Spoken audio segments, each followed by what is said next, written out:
नमस्कार दोस्तों। Wendigo series के तीसरे एपिसोड में आप लोगों का स्वागत है। मैं आप लोगों के लिए ऐसी ही वेंडिगो की दिल दहला देने वाली कहानियाँ लेकर आता रहता हूँ, लेकिन उससे पहले मैं आप लोगों से कुछ बोलना चाहता हूँ। मुझे आप लोगों के सपोर्ट की बहुत ज़्यादा ज़रूरत है, क्योंकि अभी तक भी मेरे 1000 सब्सक्राइबर्स पूरे नहीं हो पा रहे हैं। मेरे 1000 सब्सक्राइबर्स पूरे करवा दीजिए। उसके बाद मैं आप लोगों के लिए ऐसी ही वेंडिगो की दिल दहला देने वाली कहानियाँ आपके लिए लेकर आता रहूँगा। तो जल्दी जल्दी से हमारी छोटी सी YouTube फैमिली का हिस्सा बने। तो बढ़ते हैं कहानी की तरफ।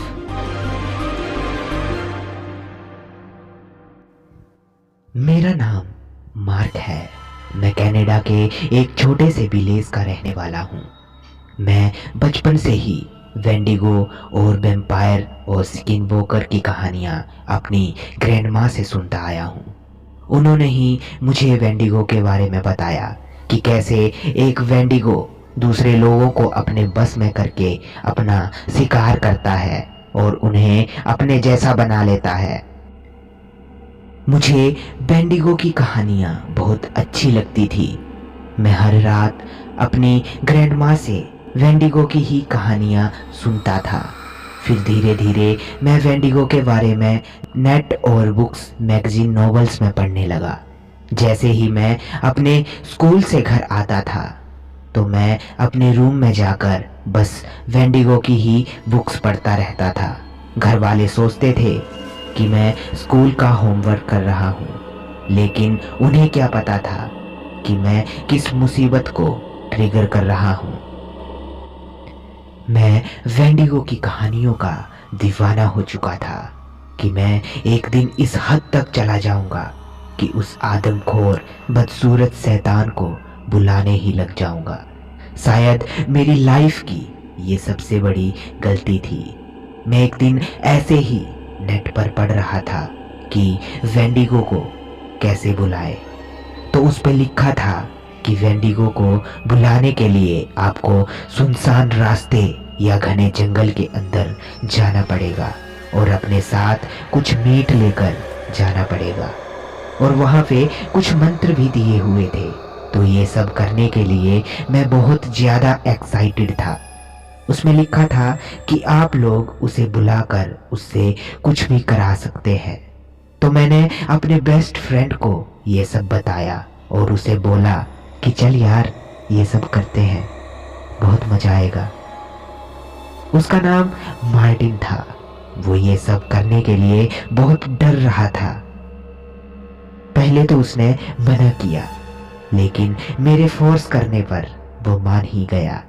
तो हमने डिसाइड किया कि मंडे को मैं अपने घर में बोलूँगा कि मैं तेरे घर पढ़ने जाऊँगा और तू अपने घर बोलेगा कि तू मेरे घर स्टडी करने के लिए आ रहा है।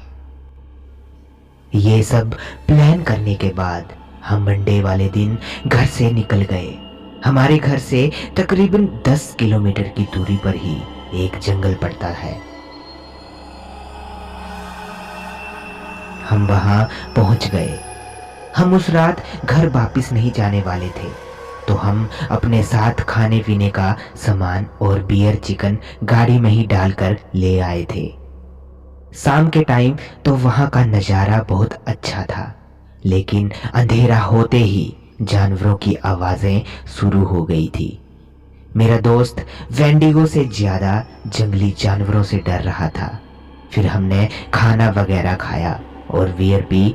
उसके बाद हम उस चिकन को निकालकर एक पत्थर पर रख दिए और फिर मैंने उन मंत्रों को बोलना शुरू किया और उसे बुलाने लगा। ये हमारी सबसे बड़ी गलती थी।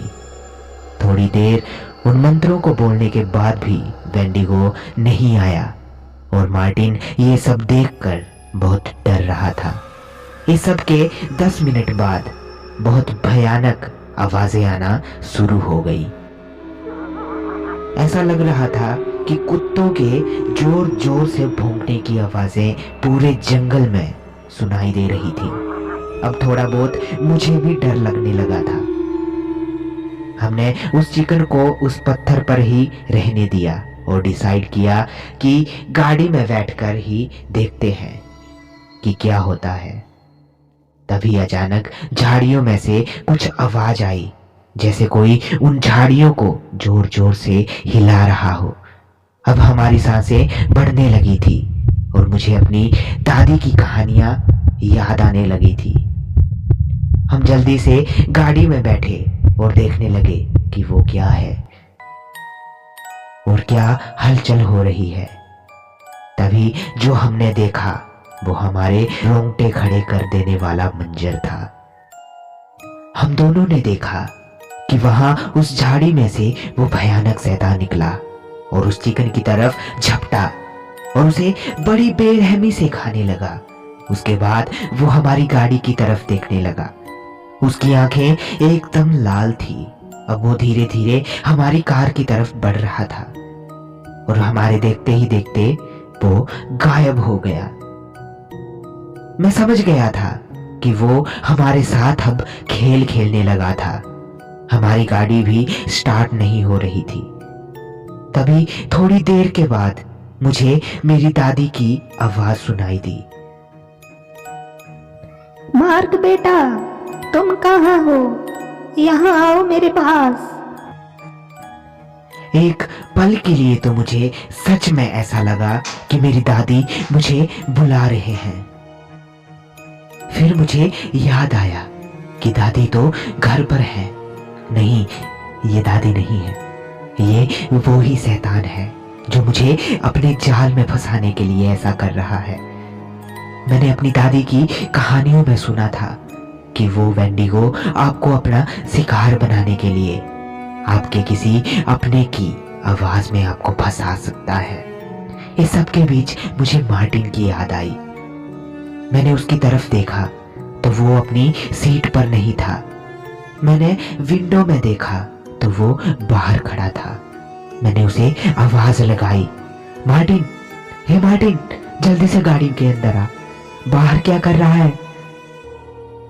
जब वो गाड़ी के अंदर आया तो मैंने पूछा, तू बाहर क्यों चला गया था? तो उसने जो बताया उससे मेरे होश उड़ गए। यार मार्क, मुझे मेरे पापा की आवाज सुनाई दी। पापा ने जोर जोर से मुझे बुलाया और बोले, बेटा इधर आ, मुझे तेरी मदद की जरूरत है। मुझे फिर से उस शैतान की लाल आंखें दिखाई दी। मैं उस चीज को देख ही रहा था कि मुझे तेरी आवाज सुनाई दी और मैं जल्दी से गाड़ी में आकर बैठ गया। फिर मैंने उसे बताया कि मेरे साथ भी ऐसा ही हुआ। कुछ भी हो, गाड़ी के बाहर मत निकलना। मैं गाड़ी को स्टार्ट करने की कोशिश में लगा ही था कि आखिरकार गाड़ी भी स्टार्ट हो गई और मैं जंगल से बाहर निकलने लगा। मैंने साइड मिरर में देखा तो वो शैतान हमारे पीछे पीछे ही था। ये कहानी यहाँ खत्म नहीं होती है, कहानी तो अब शुरू हुई है। आखिर मार्क और मार्टिन के साथ होता क्या है? इस कहानी को पूरा सुनने के लिए आपको हमारी छोटी सी YouTube फैमिली का हिस्सा बनना पड़ेगा। इस कहानी का अगला पार्ट मैं आप लोगों के लिए 1 या 2 दिन में लेकर आऊंगा। तब तक के लिए गुड नाइट, जय हिंद, धन्यवाद।